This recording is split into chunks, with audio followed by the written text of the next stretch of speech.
All statements and opinions expressed by guests of the Adult in the Room podcast are strictly their own and do not necessarily reflect the beliefs or opinions of the host, producers, or advertisers. All interviews are presented in their most complete possible form in the interests of free speech. No statements should be interpreted as financial, legal, or medical advice. Listener and viewer discretion are strongly advised.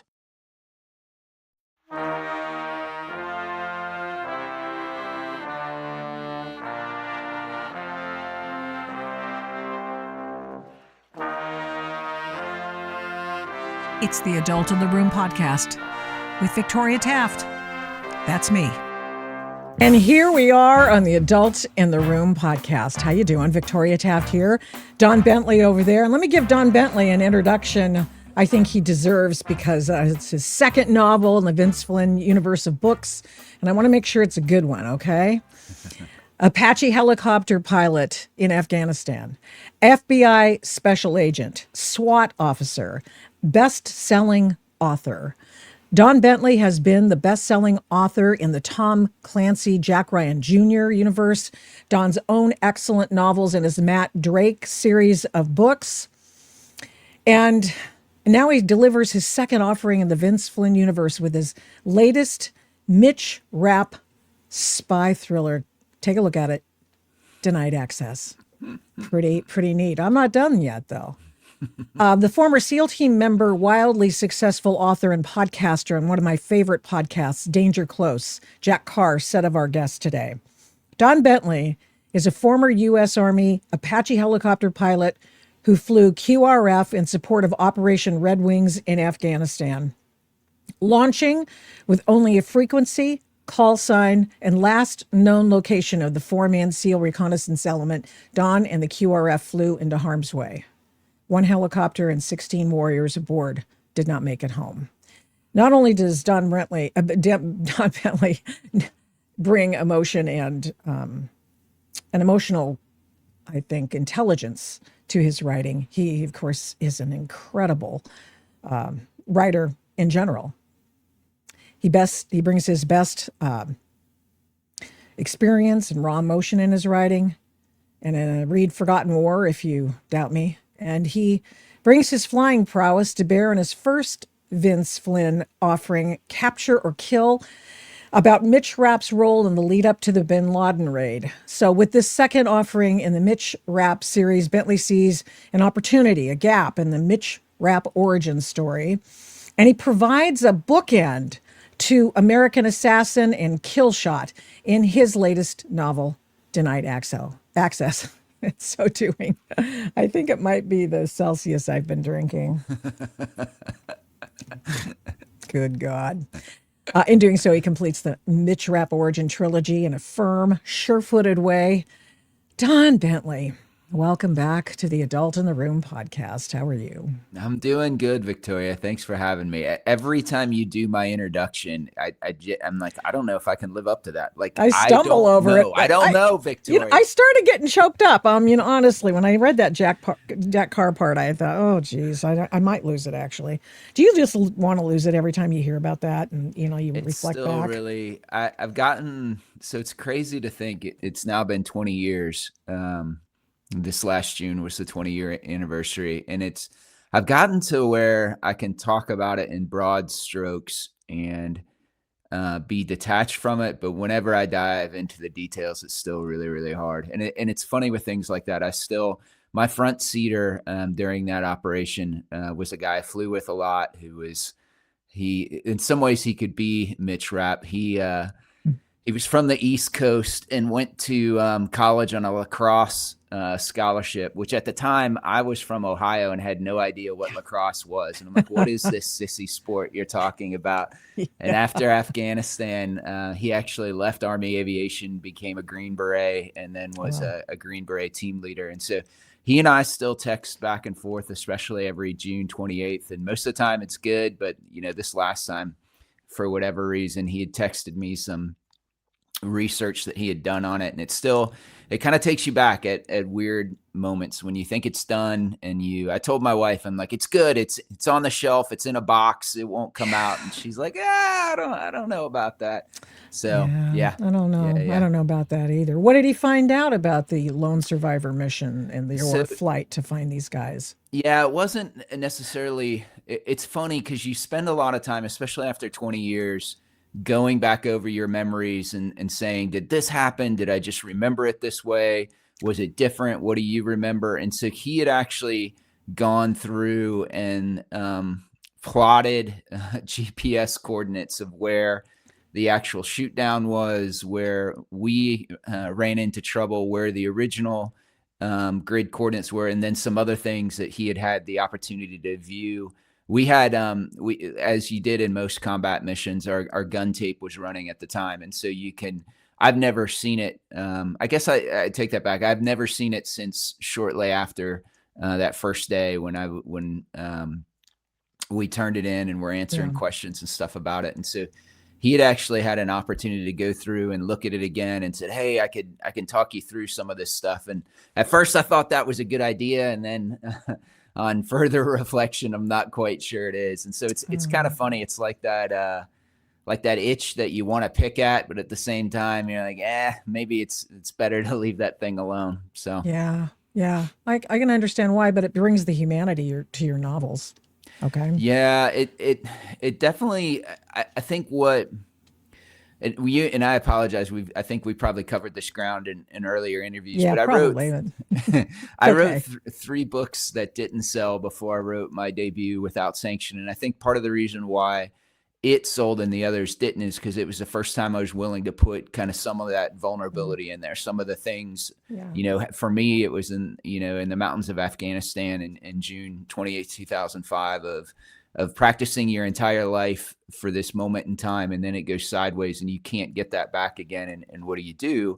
Yeah. And so I try and bring that to the books I write now, because not just my time in Afghanistan. I've been very fortunate to call a lot of folks who could be Mitch Rapp friends, and just to hear their stories and hear how sometimes it goes right and sometimes it goes wrong. And even when it goes right, you don't ever walk away the same as when you walked into that. And so those men, and in some cases women, carry that with them, right? And so I think part of what I try to bring to my novels is that human element of it, the notion that there are stakes beyond what you see, or potentially certainly what you see in the action version of the movie. And so hopefully that brings some veracity to what I write. Yeah. You say in a turn of phrase that I wrote down because I really liked it. I circled it in the book. Denied access. Kind of metaphysical itch he couldn't scratch. Is that what you're talking about here? Yeah, I think that's it. You have that thing that you want to go back to, or for me, for the Red Wings thing, a new podcast will drop and I'll listen to a guy and I'm like, no, that wasn't quite right. And you're like, do I go back and revisit it? Does it matter? Does it not matter? There's a journalist that is reached out to me several times over the last 20 years and did again this time. And he said, hey, I'm really going to write the article now. It's 20 years in, and I don't believe he still had, but he's like, who else can you put me in contact with? And so then you start thinking about it again and wanting to know, because even when you're a part of something that you see just your little view of it, right? Like your tiny little slice of it. And so on one side, you're very curious about what else happened and what you didn't know. And then on the other side, you think, there's no amount of reflection or no amount of revisiting it that's going to make it turn out any different than it did. And so, how much of it is, healthy or closure, and how much of it, again, is you're just picking at that itch that's never going to go away. Yeah. In the meantime, you have to go with what it gives you, what the experience gives you. We lost our daughter when she was 2 to chicken pox. And, I can't go back and get her. I wish I could, but it made me a much more empathetic person. I Yeah. was able to, thank God, literally thank God, I was able to use that experience to reach out to more people, to use it for the good. Yeah. And that's all we can do with it, right? Yeah. Pretty much, No, right? 100%. And I think that for me, when I got out of the Army, I went through a pretty rough time for about 3 years because I had transitioned out of the military, went to what I thought was going to be my forever job, moved back to my hometown. My wife and I were sweethearts, got the great house, had the job, lived with the family, and everybody was happy except for me. And I couldn't figure out, like, why can I not just be happy? Why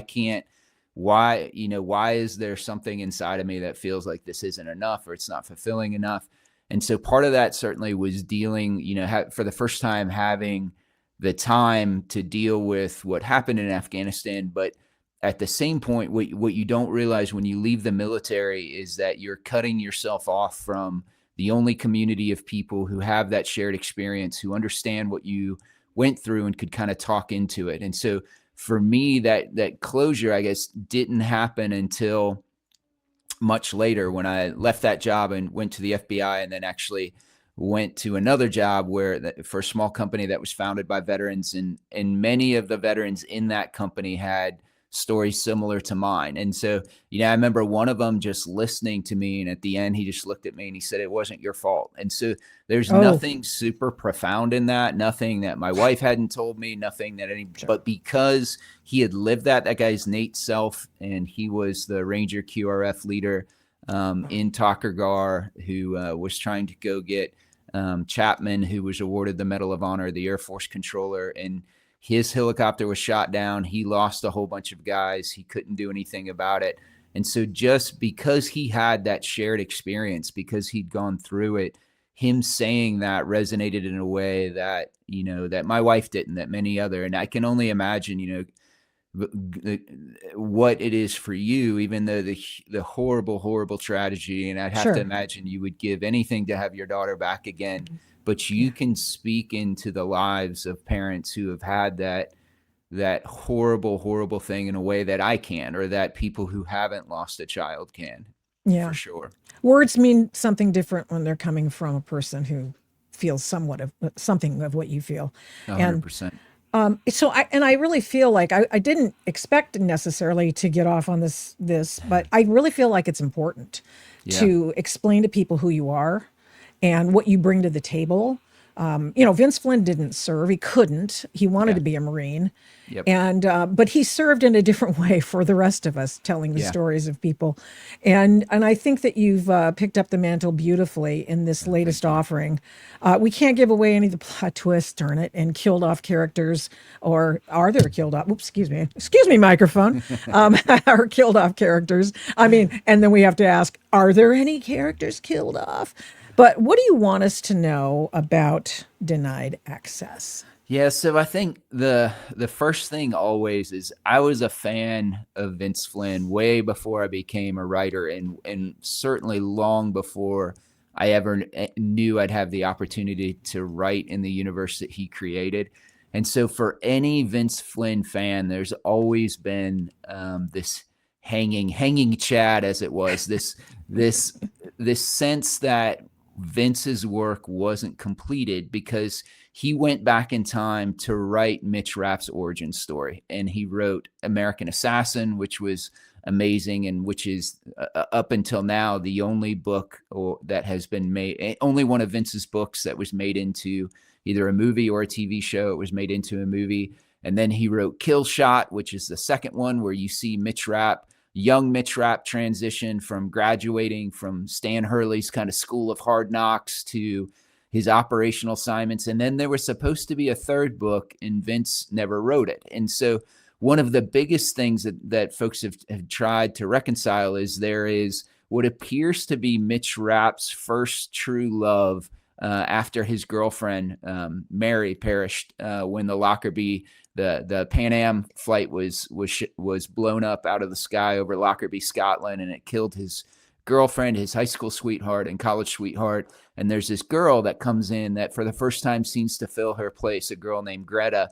And we never know what happens to her, because when the first Mitch Rapp book that Vince actually wrote, that was called Transfer of Power. When it picks up, Greta's never mentioned. And so there are a whole bunch of kind of just hanging things that I thought, man, I would love for the opportunity to go back in time and tell that story. And then there are also, because Kyle, when he wrote his 9 books, he continued the series forward. And so there are characters in Kyle's last book, Code Red, who are no longer alive, but who were integral parts to Mitch Rapp's upbringing. And so Thomas Stanfield is one, who is the CIA director. Stan Hurley's another. And so as I was looking at that, I thought, man, there's always Thomas Stanfield is such this interesting guy, because Vince made him out to be the spy, right? That he was an operative in the OSS, the Office of Strategic Services, I think is the acronym, the CIA's predecessor during World War II.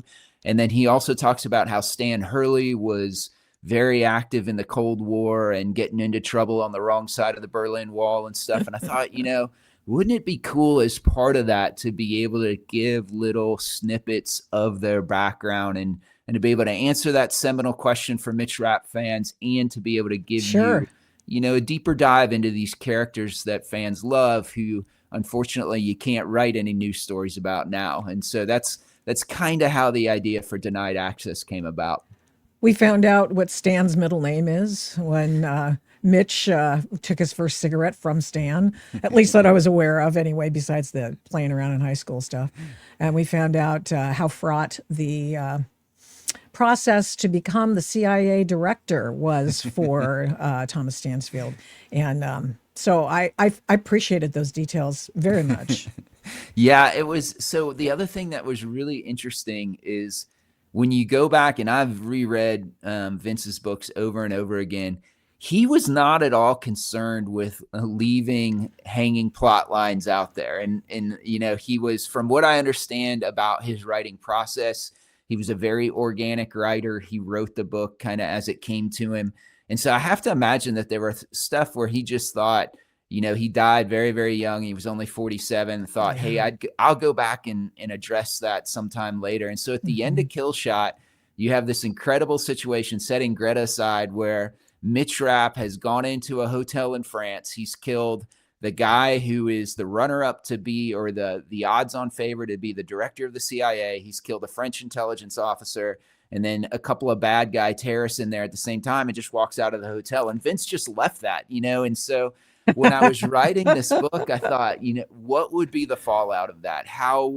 And there's also, I tried to weave like a lot of actual history into it. And so you and I are old enough to remember when the Berlin Wall came down and when the Soviet Union collapsed, and we had this whole notion that, history was ending, that all the threats against humanity were going over. And what generally follows that is, first, we should cut the budget of the Defense Department, which Bill Clinton did at the time. They called it the peace dividend. And then the second time being, do we even need this thing called the Central Intelligence Agency anymore? And so I kind of wanted to address that in the book, and then make it part of Thomas Stanfield's story as he's trying to win the nomination and be nominated to lead the Central Intelligence Agency. Your preface takes us back to his old days during the World War II. I really appreciated that, and I liked the fact that you give us details and how the inhumanity in a way of that time. Yep. And I'm not talking about, what the Germans did to the poor Jews. I'm not talking about that at all. I'm talking about using certain people in the furtherance of freedom. And so I really appreciated that a lot. And I also really liked the way you threw me back to having to go finally get into John le Carré novels. How much of a role did that play in your thinking? So Denied Access is my first ever real espionage novel where, in this genre, all of us that write military or political thrillers, if you ask us, we'll say we write espionage thrillers because that's the highbrow, that's the Tinker Tailor Soldier Spy. It's the thing we aspire to. Most of us don't, because it's really, really hard. My friend David McCluskey does, and he is one of the most phenomenal writers in that genre. In fact, I'm reading his new book called The Persian now. That's just incredible. But because when you when you write an espionage thriller, the good ones like Tinker Tailor Soldier Spy, like those, there's always layers upon layers upon or even like Slow Horses and stuff. Now the TV show is phenomenal. Oh, I'm reading through the book series and stuff now. Writing it down. And if you haven't seen it, it is incredible. Gary Oldman is oh my gosh. He's the title character, and it's like it's the role of his life. But they're so complicated because the really good ones, it's almost like a whodunit, where you're constantly trying to unravel the spy network and what are these connections and who does what to who. And so for this book, I knew I wanted to do it.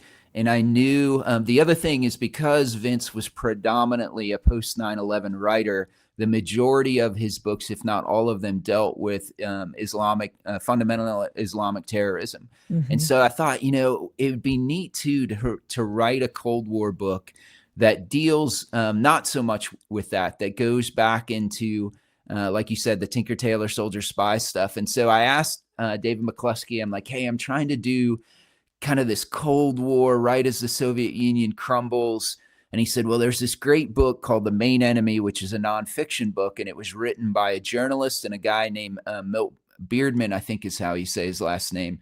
And Milt was a CIA officer who could have been Smiley. And so he was head of the Near East Division. He went to Moscow Station when there was a period of time where the U.S. lost so many assets, so many Russian assets, and we found out later the reason is because the FBI and the CIA were both penetrated by moles, with Robert Hansen and Aldrich Ames. And each organization thought the other organization was leaking. Neither of them would look at themselves.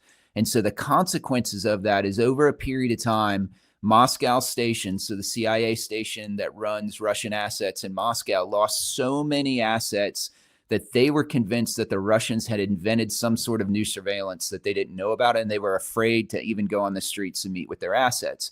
And so Milt Beardman actually was one of the guys who had to go over there and kind of kick them in the tail and get them motivated again to go doing spy stuff. And so I love the book, and I told McCluskey, I'm like, this is phenomenal. And McCluskey said, well, Milt actually lives in Austin, which is where I live. And he's like, would you like to meet him? And I'm like, yes, I would. And so that's awesome. He's in his 80s now. And he said, well, come on down to my office. And his office could have been the set of a movie. And so you see, like, there's one picture on the wall of him briefing President Reagan. There's another picture of him standing on the Freedom Bridge, like as the Soviets are pulling out of Afghanistan. And so, I got to, for an hour and a half or 2 hours, just ask him questions and try and understand what it was like to be a CIA officer running operations against the Russians, what it was like to be a CIA officer at that time, knowing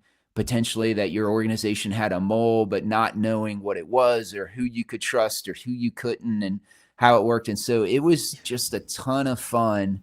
And that helped me kind of structure the two competing spy rings that form Center Stage and Denied Access. Yeah. What does denied access mean? I mean, somebody's denied access. I just don't know who. Yeah. So in the world of publishing, you suggest titles for books, and then the publisher and marketing team settle on it. And so the correct term, the one I think I actually suggested, was denied area. And so that harkens back to operational areas like Moscow that are so heavily defended at the time that it's considered denied area assignment. And so CIA officers typically or traditionally travel overseas under diplomatic cover of some kind or another. Oftentimes, they are working jobs in the embassy that are real jobs during the daytime, and then at night they go out and do their CIA jobs. Well, back in the late 80s and early 90s,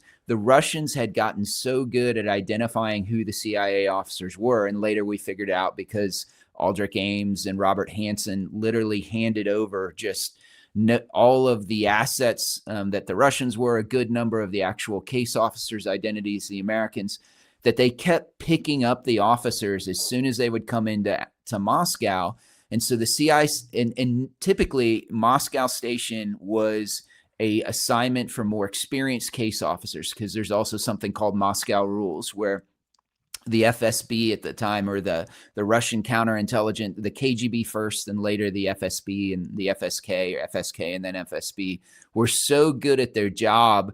And it wasn't as much a gentleman thing. It was a lot of rough and tumble, where if FBI agents in Washington, D.C. would arrest a KGB officer and cuff him and rough him up a little bit, then 2 KGB officers or FSB would grab a CIA person in Moscow and dislocate his shoulder. Is kind of is really like Chicago rules back and forth for it. That it was normally an assignment for very experienced intelligence officers, but because all of their intelligence officers were getting burned as soon as they came into country, the CIA kind of took a gamble where they said, we're going to take these junior case officers, we're going to run this special school for them in Washington, D.C.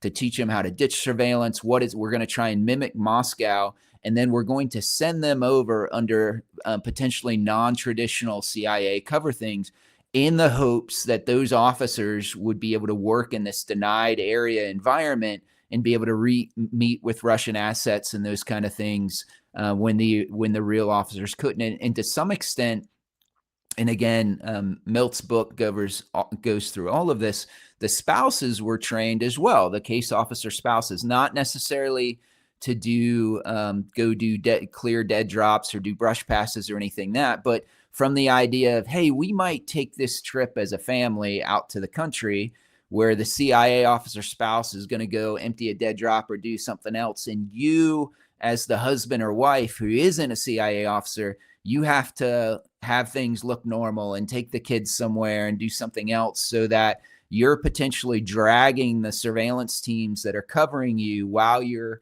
CIA spouse goes off and does things. And so it was this really fascinating thing. And they had different areas of the world designated as denied areas, and then that got turned into denied access for the title. Oh, I mean, it's a cool title. Yeah, but because I'm thinking of one of the last chapters where there's not a denied access there, and it was pretty awesome. That was I very much appreciated that after reading, about what befell some of our beloved characters in this book. Well, okay, so Moscow rules are treating the other guys the way you want to be treated, kind of a thing, or did that get thrown away out? I think it kind of got thrown away. I think so. There's 2 portions, as I understand Moscow rules. The first being that the genteel rules of espionage don't apply, that it can get physical, get rough and tumble. If you're a case officer and you got rolled up in Moscow, you'd get released, but maybe you'd get smacked around a little bit as part of it. That it wasn't just okay, you caught me now, I get a do-over tomorrow. And obviously I'm being a little bit facetious. But then the second tier of that is that when FBI agents would get rough with a KGB officer in the States that they'd found, it would be visited tenfold on CIA officers in Moscow by the KGB or something. And so it really was kind of that great line from the I keep thinking Goodfellas. It's not good. The Untouchables. The Untouchables. There we go.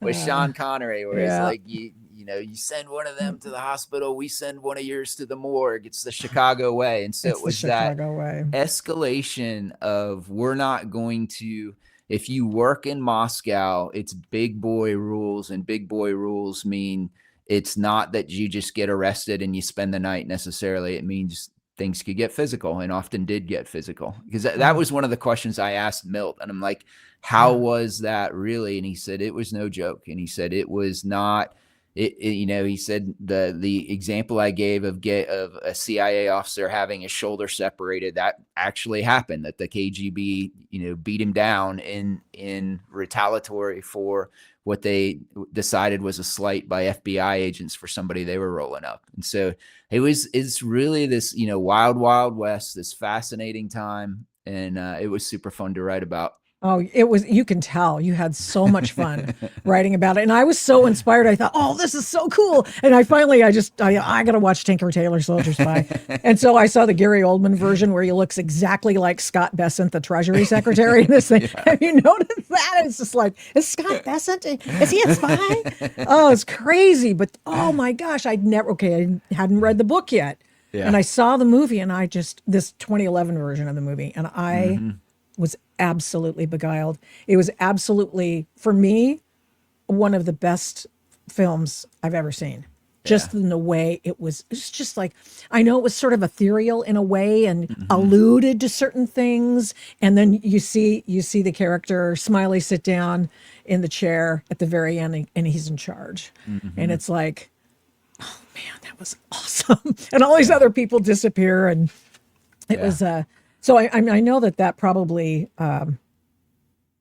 helped a little bit. Did your Clancy writing in that universe of books come back to help you out in these kinds of moments when you were sort of trying to plot this stuff based on the 80s?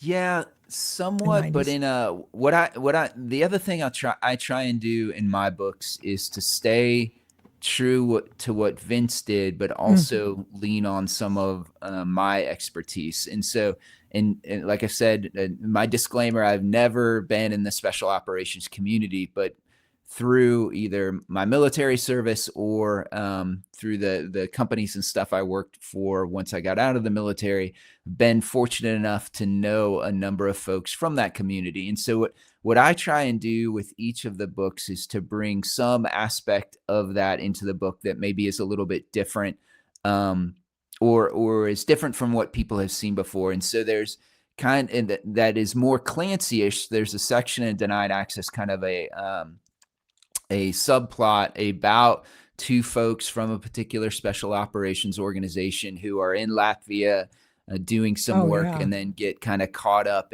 into something bigger that also directly plays into what's happening in Moscow. And so that was kind of more of the Clancy-esque part of it, is more that, military thriller thing. Here's this going on over plot here. Over here.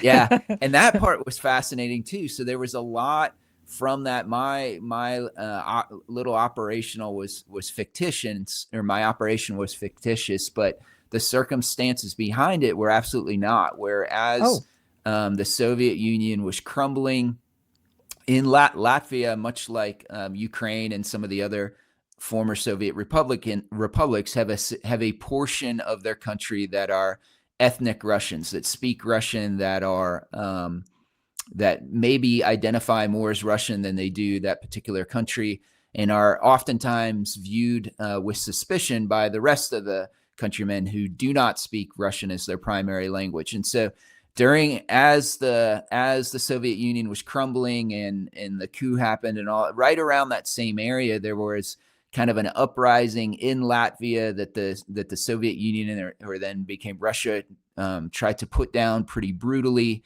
And then that turned into a series of border incursions back and forth between Latvia and Russia. And so, there always is something.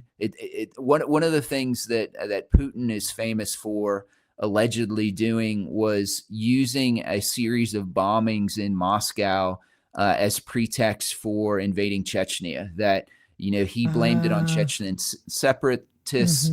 There's a lot of thought right now that it was actually KGB officers or SVR officers or FSB, whoever it was at the time, who planted those bombs instead in order to stir up public sentiment against Chechnya and then make it easier when he decided to do the invasion. And so that kind of, those false flag operations, it's another kind of standby of espionage novels where one thing is happening, but it's really a pretext for something else and not all as it seems. And so I got to write that little segue to that little subplot, which again, leaned a little bit more into my Clancy writings.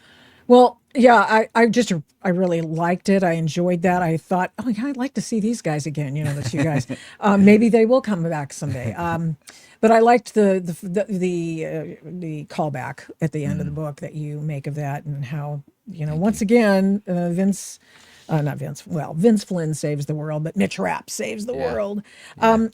So False flags. I mean, does this and the fact that you're harkening back to the 80s, 90s post-Soviet era, and we're talking about false flags, and we're talking about what Putin is capable of, Sure. and bombing people in areas, supposedly protecting others in areas that speak Russian. Are you worried about this Russia-Ukraine situation and what's going on?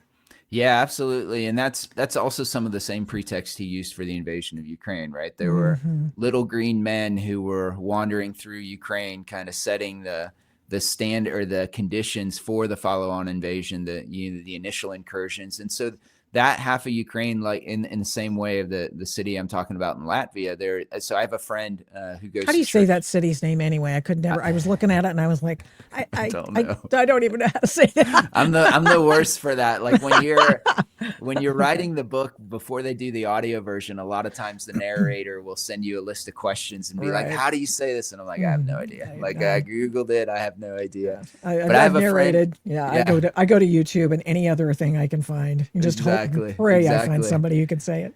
Yeah. So one of my friends from church, she grew up in Eastern Ukraine and grew up speaking Russian as her first language and stuff. And so you had in Ukraine as well, the idea of the Ukrainian government couldn't keep the folks who were in the eastern part of Ukraine safe. And so what's Russia to do but to invade and to and protect Make them more their unsafe. ethnics? Yeah, exactly. Protect their ethnic countrymen from the Right. ravages of Kiev and stuff. And so, yeah, I mean, absolutely, that's something that still happens. Yes, it's something that I'm worried about. I think, anytime there's a nuclear armed superpower in a shooting war, we should not be super comfortable with that. We should all be worried about that. But I think Ukraine is a really, really hard thing because as brave as the Ukrainians are, I think battles of attrition naturally favor dictators because the way that normally works. So if you look at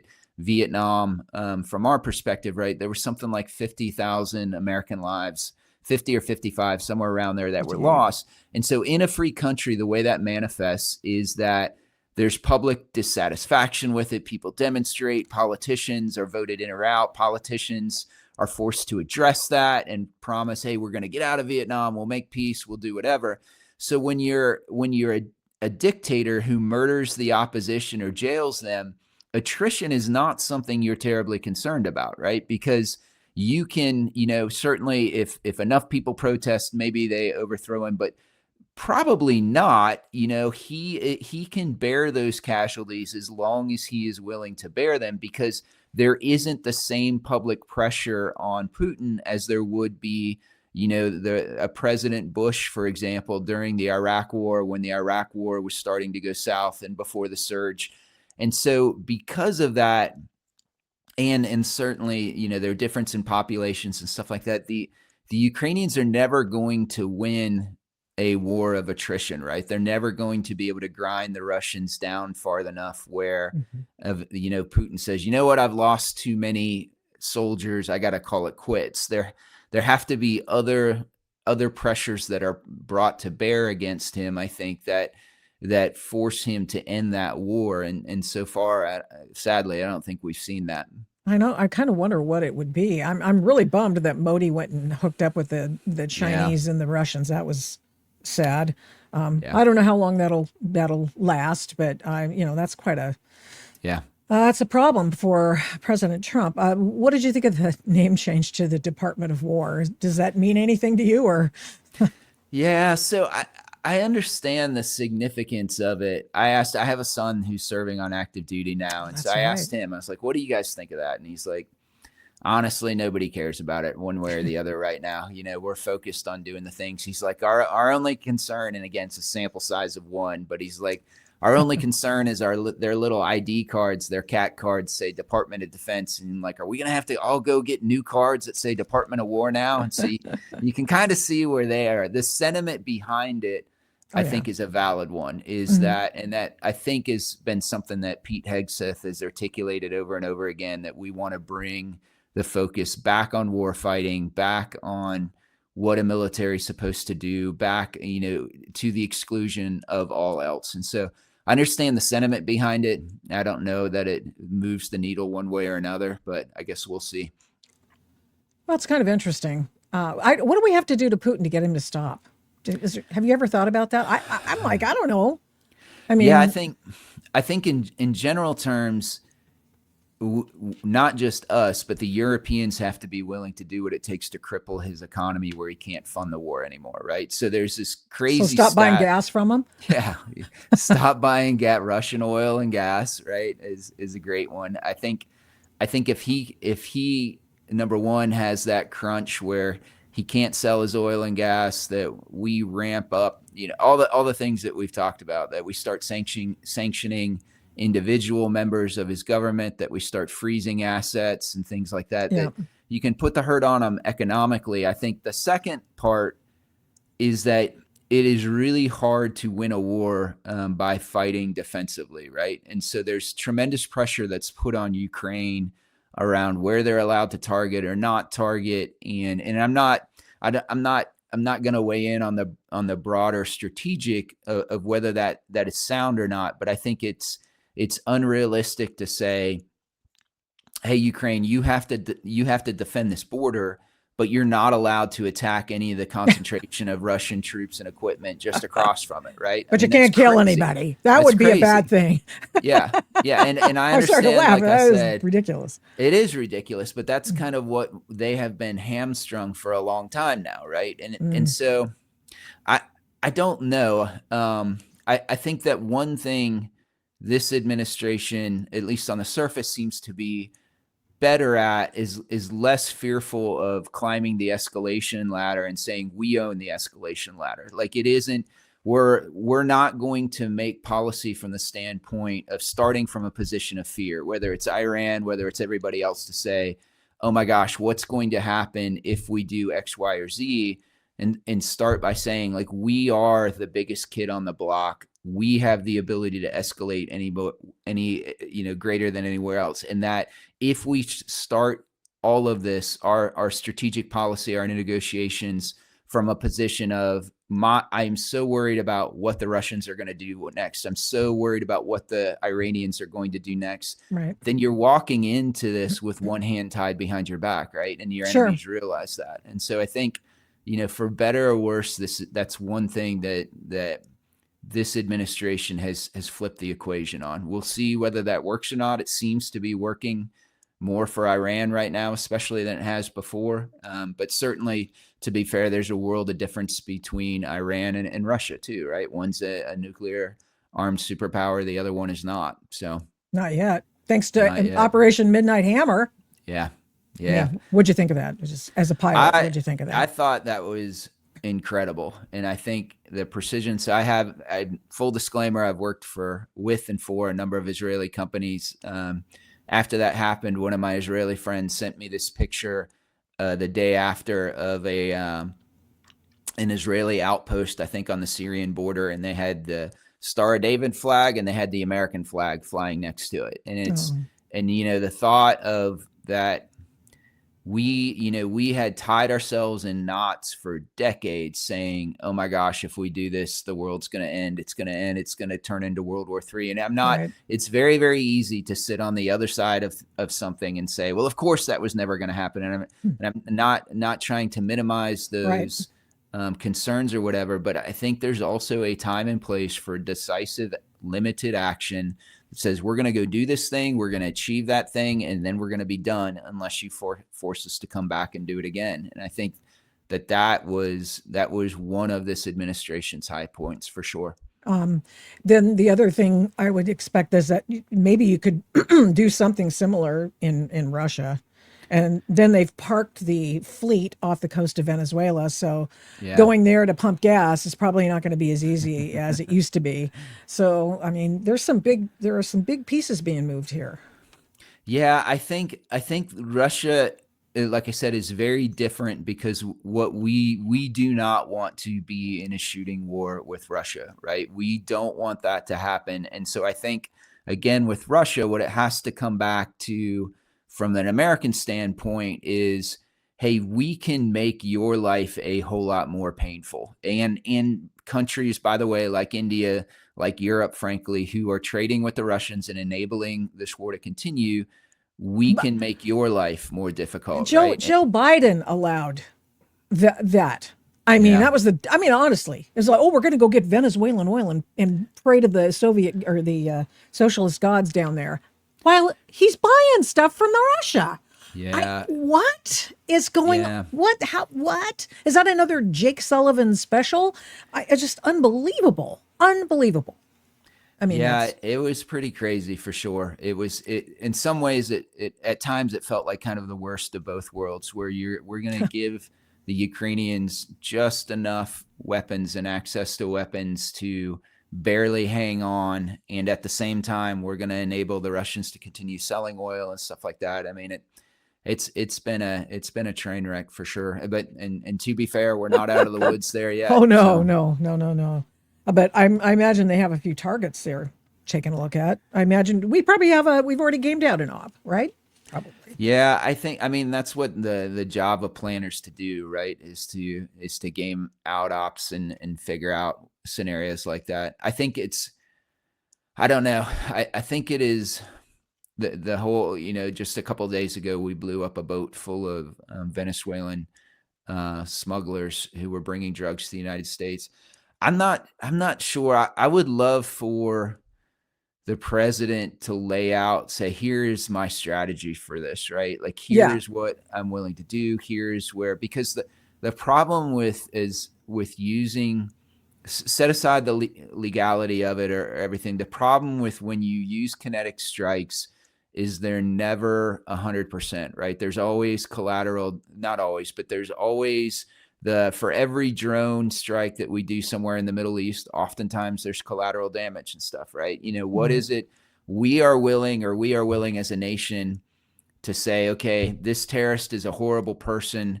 We took this person out and regrettably there was collateral damage with that. Is that still going to be the case when they're drug smugglers and not terrorists? Is it, like I said, I just wish that the president would sit down and articulate and say, here is my new national strategy as it pertains to cartels, to drug lords, to think, here's when I'll use force or not use force or something, because I don't know, that it makes me nervous. Tom Clancy wrote a great book about that too, right? Called Clear and Present Danger of using the military against cartels. And it didn't quite turn out the way that we wanted it to. So I'm hoping that's not the case here. And like I said, I'm all for decisive action. I think that the decision to hit the Iranian sites was the correct one. But I think most of the American people probably supported that too, because the case had been made for that over a period of time and stuff. It says, yes, here's where we tried other things. Here is, we're not sending American boots on the ground. We are going to go do a surgical strike, and we're going to rely on Israel to set the conditions and do all the hard lifting for us, right? And I think, was it a surprise? Sure. Was it unforeseen? No, because the administration had taken the time to make the case for that. And I don't feel like they've done that yet for whatever we're doing on drug lords against Venezuela. They've announced that they're now treated as terrorist organizations. So, okay, fair enough. I mean, I think they need to keep telling people that's what they've done already. They've designated them terror organizations, but I do get nervous about that. I mean, I don't like the glory. Hey, look what we did. We just blew up I remember Schwarzkopf's the luckiest man in Iraq, on that and on that bridge, and that was kind of fun. But I would say that I don't like people taking a victory lap at blowing up a boat. I don't know. It's just me, but and I very much appreciate. In fact, I voted for the guy that kept trying to kill. So, I know we have a couple more minutes. Your PR guy said I could have some time. So, so I'm just warning you. I should have warned you at the very beginning. Why? Going back to Denied Access, that really terrific book. I really loved it. Thank you. Why is Russia Station in such a mess, but Irene, Mitch, Stan, and Thomas are all squared away? How's that possible? Yeah, so it goes back to something that Milt told me personally, and then he also talks about in his book, The Main Enemy, is that when he went over to Moscow Station, and they have the Yellow Submarine, I think is what it's called, which is basically inside of Moscow Station, this room specifically designed in the CIA annex that is the most secure room in Moscow, or maybe one of the most secure rooms in the planet, that it's wired against eavesdropping. It actually believed like the floor is suspended. It's all kinds of crazy stuff to keep it from being eavesdropped. And that as he was sitting there meeting with the Moscow chief of station to talk about what was going on, the guy said, and I'm paraphrasing, so this isn't word for word, but he looked at Milt or wrote him a note or something, and he said, sometimes I think they can hear us in here.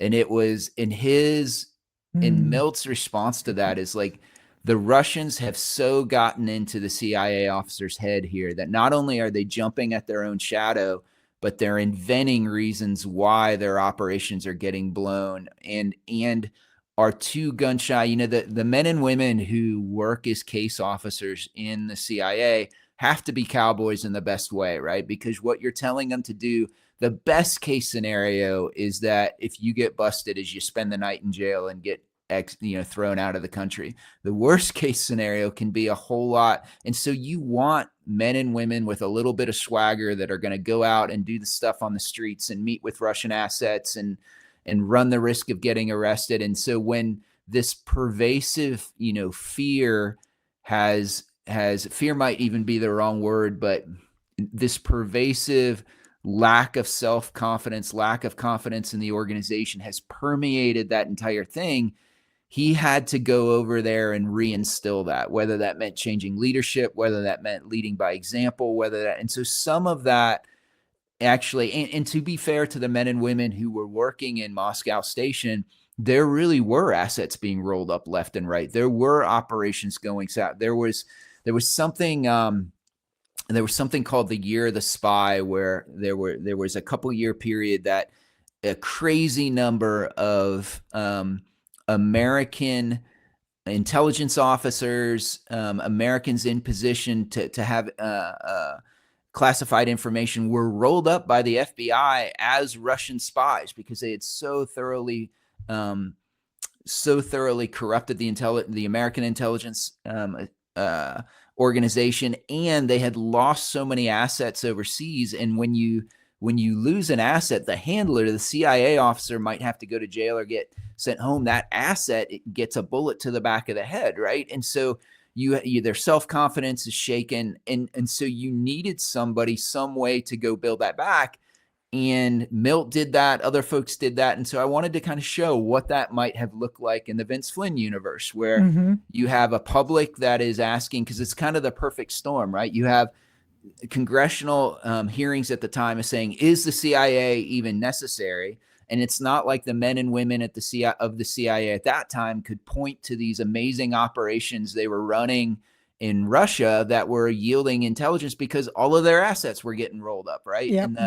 And so it's like you have people in our government questioning if it's necessary. From the outside, it looks like the organization is failing in one of its quintessential mission sets because they can't run an operation in Moscow, and they miss the Soviet coup. They miss that Russia was, or the Soviet Union was actually collapsing and everything. And so to me, it was just a super, but you did still have those true, not just Milt, but you did still have those men and women who cowboyed up and went out and did the job and recruited new assets and stuff. And so I wanted to show that dynamic, right? And again, the foot stomp, it was not because the men and women who were in Moscow Station were cowards or were anything like that. It was because there were moles in the CIA, one in particular, a huge one, Aldrich Ames, who was literally giving the KGB trash bags full of information of all the Russian assets, and they were just rolling them up left and right. Jeez. And they had no idea how to deal with it. And so it was really a crazy time, and it was super fertile grounds to write an espionage novel. Certainly were fertile grounds. These days, Sam Faddis, a former CIA officer, is a I think he was not. I think he was in the Middle East, and he was the guy who was sent in to determine whether or not there were WMD in Iraq, and determined there weren't. But anyway, nobody was listening to him. However, he said that he really does worry about the fact that there's just not a lot of human intelligence going on right now, because we depend more on global positioning satellites, and we depend on gadgets and things instead of human intelligence. He believes that's a mistake. Mm-hmm. Do you have anything to say about that? Yeah, I think he's 100% correct. And it kind of goes back to something else that Milt told me about. And he said, the stereotype in popular culture now, anyway, of Russian KGB officers at the time is that they were kind of knuckle dragging thugs. And he said they were better at this game than we were. And he said most of them spoke multiple languages. They were better at the craft of human intelligence than we were. And he said, now what hamstrung them was their form of government and crumbling economy and things like that. And he said, but we had a lot to learn from them about how to do human intelligence right. That corollary today is if you look at Israel and the way that they were able to penetrate the networks of Hezbollah, of Hamas, of the pager operation, the radios, that they were, even in Iran, that they were able to pinpoint location, these targets, that comes from human sources, where you're doing old school. The old guys and girls called it sticks and bricks, that you were on the street corners, meeting with people, recruiting assets, garnering intelligence, because you can get incredible things from SIGINT, right? Part of what signals intelligence, part of what turned the tide or made things different in Iraq was the ability to gather signals intelligence and do things with cell phones that then allowed for follow-on missions to roll up high-value targets and stuff. And so that's really great for cutting off the head of the snake and decapitating terrorist organizations and rolling up bad guys. But to understand like what your adversary is thinking, what are they planning, how are they going to react to things, where that's old school human intelligence stuff, right? And so I think, and that's something that's continuous, an evergreen argument that's brought up all the time. Well, look what we can do now on the technological side, but are we neglecting from the human side? And I think what the Israelis did in Lebanon, in Iran, and demonstrated again the value of human intelligence. And I think you could probably, haven't seen any after actions on October 7th and stuff, but I think you could also probably point to a dearth of human intelligence that let them know that whatever it was, thousands of Hamas operatives were about to come across the border and rape and kill and pillage. And they were, as amazing as the success was in Lebanon, they had the exact opposite next door in with Hamas, right? And so it is for sure, and that gets harder and harder, right? It's harder and harder to meet with assets and run folks when you have, the ability to do face shots of people now and come up with biometric identifiers and stuff like that. And so the human, the skill of interacting with someone and convincing them to commit treason against their nation and stuff is one aspect of it. But the other is still very much also tied with the technological aspects. Like, how do you get a person into country clean? How do you meet with your assets without compromising? How do you allow them to communicate back to you without becoming compromised and stuff? And so it's this dance that goes back and forth. But certainly, we neglect human at our own peril, for sure. Yeah, I think so. Couple more questions for you. You spoke with such specificity about places in Barcelona and Madrid. Did you travel there? Yes. I was going to say, because Google Earth can't get you everything. Yeah, I was really fortunate, even though I thought it was a debacle at the time. But my son, as part of his last year in college, had to do a study abroad in Barcelona. And so we went over and took the family over and hung out with them and got that. Like, I love European cities. I love we were stationed in Germany when I was in the military, and the old like cobblestone streets that you just wander down, and every corner you turn, there's a new cafe or espresso thing or a good place to eat or whatever. And so, part of what Vince did with Mitch Rapp in this genre in particular, but really what Vince did was that thing of let's show the readers exotic places that maybe they don't get to travel to on their own. And I don't know that Barcelona is amazing, is exotic in the way that some of the other locales are, but it's was such an amazing city and friendly people and good food. And I had to put it in the book. You did. Page 146, for example, I think it's when they're chasing bad guys. Let's just put it that way. And you say that this turns a corner and that keeps them out of the eye of the bad guys coming for them. Had you been there? Were you at that corner? Yeah, so the opening section in the book actually takes place outside. I think it's called the Contemporary Art Museum or something of Barcelona. And we did go through that. We actually sat in that cafe. I saw the guys and girls skateboarding around and started having the ideas for a story. So I was able to walk some of that. And to be fair, when I kind of put it in the author's notes so a million people won't email me, that museum was actually built a little bit later than when the book took place. But it was such a cool area that I had to put it in. But Google Earth, I find those two go together really, really well because I had some ideas for it.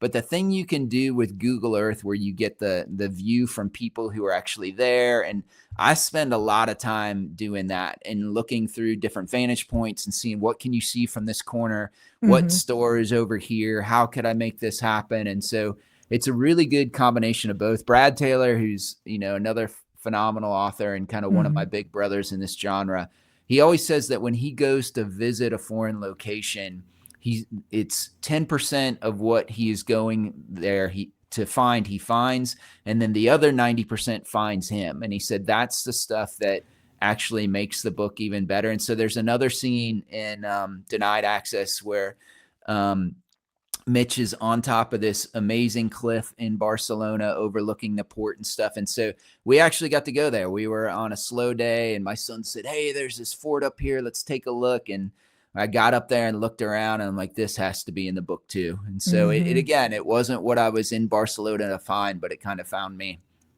Smells. Yeah. Smells. Describing things. Majorca, the same thing. We looped that in as part of our trip and ended up wandering down to kind of, I call it the German version of Panama City, where it's all the Germans go to drink beer and eat schnitzel and eat brochen in the morning. And even though you're in Majorca, it feels like you're in the middle of, little Germany or something. And I was like, this is where Stan Hurley and Mitch Rapp would hang out for sure. So yeah, you communicated that beautifully. I felt like I was there. One more thing, two more things. What's spy dust?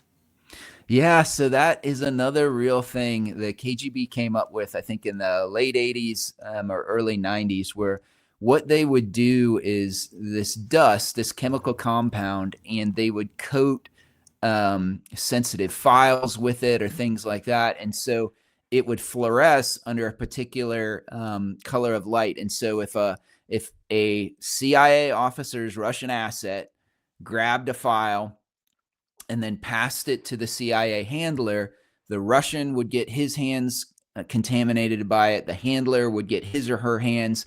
And so the Russians could literally drag people in, shine the light on and see their fingers fluorescing or see where it touched and say, you were the one that passed the American the files. And I don't know how they ended up discovering that, but it was one of and again, it goes back to what we were talking about before. The men and women at Moscow Station were not nuts to think the Russians may have been one up on them, because there were some pretty incredible technological things like spy dust that they came up with to try and ferret out moles. I wonder if we use it. I don't know. Or if it's used at all anymore. And then I sort of hate to bring up where you're going next, but let's take a look at the universe of Vince Flynn books. So you've just written Denied Access, part of the origin story. There's American, what is it? Assassin. Yep. Kill Shot, and of course Denied Access. And then you came in, and your last one was, where are we? Capture or Kill. Capture or Kill. Between Pursuit of Honor and The Last Man. Oh yeah, here we go. Yeah, so we're there. And now Code Red is where Kyle Mills left off. Yep. And we are in a different part of the world, where are we gonna go, do you That's think, a great next? question, Victoria. It's a Oh, great okay. question. Shut up. Now, part of it, so I will say part of it is because, no writer wants to give away what they're doing. The other part for me is, so Kyle was famous for the amount of planning he would do before he started writing. And in I think one of the cases, he wrote an outline that had like 42,000 words or something. That's kind of like almost a first draft in itself. That was his outline. And Yeah. so I would imagine that when he talked about the work in progress, he was pretty confident about it because he had this robust outline and he knew where things were going. For me, it's always when I'm writing a book, it's like one of those outdoor shows where it's raining and the guy's cold and he's trying to get a fire started and he gets that one little flame that's kind of the tinder's burning just a little bit and it's smoking and he's covering it to block it from the wind and the rain. And that's really what first drafts feel like to me. Like, I don't even talk to my wife about it because it feels, if I try and explain it to you in my head as I'm telling you about it, I'm like, that's the dumbest idea I've ever heard in my life. Why did I write that? I'm going to go back and do something different. And so I keep those cards pretty close to my chest just because for me, it isn't real until it's done. And in fact, I had my agent, Scott Miller, who's phenomenal. He was Mark Graney's agent, and JT Ellison and a whole bunch of amazing writers passed away from cancer. And so I had to switch agents, and I switched to Lisa Vance, who is also phenomenal. And she wanted to see my work in progress because I have another book I've been working on for a while, and I sent it to her. And she's like, all right, this is really good. How does it end? And I was like, I don't have any idea. And she said, no, really, how does it end? And I'm like, Lisa, I don't know. I'm not going to know until I write it. And so I'm not just trying to be the mysterious writer. I am working on the next Vince Flynn book now. But if I told it to you, it would disappear and I would have to write something else, I'm sure. So you're not thinking about going in a gap somewhere? Are there any more gaps? I imagine there are. I mean, there could be. There could be, Victoria. Who knows? Oh, my gosh. Well, Don Bentley. Godspeed. Do you have, this is the last question. Yeah. Do you have I know you're the 3x5 card guy. So do you have all of the novels sort of in 3x5 mode so you can remember this happened here, here's an untied thread, that kind of thing? I have, if it pertains to the one I've worked on or working on, I do. And so like I did that with Transfer of Power because I was going to take some ideas from that one. What I have been very fortunate with is that Kyle Mills may be the most organized man in the universe. And so when I took over, he sent me the link to a Google Drive and it had just all kinds of files. So one of them was a Word document where he put together every character who's still alive, where they are right now, the ones that are important that have died, where they are. And then he also got a hold of the original Word document versions of all of Vince's books. And so it's really, really neat. And so you can pull open that Word document and you can search that thing for a character or a term or something to figure out if Vince mentions it and what he said about it or things like that. And so not all of them are note carded, but I imagine if I get to do this gig long enough, that would not be something unimaginable for me to just have walls and walls of Vince Flynn note cards. So when is your next one coming out then? Just this time next year, or how does that work? Yeah, it should be this time next year. The date always moves around a little bit because another like secret or not secret, but kind of inside baseball publishing thing is that the day the book comes out is chosen very specifically because what you're trying to do or what the publisher's trying to do is to minimize your competition for the New York Times bestseller list. And so, for instance, we were supposed to come out earlier and then it might have been Dan Brown or somebody dropped and like, nobody wants to compete with Dan Brown. And so they're fast forwarding and moving it somewhere else. And so, yeah, it should be in the September, October timeframe. unless Dan Brown decides to step on me again, and then I'm not sure Dan! when it's going to be.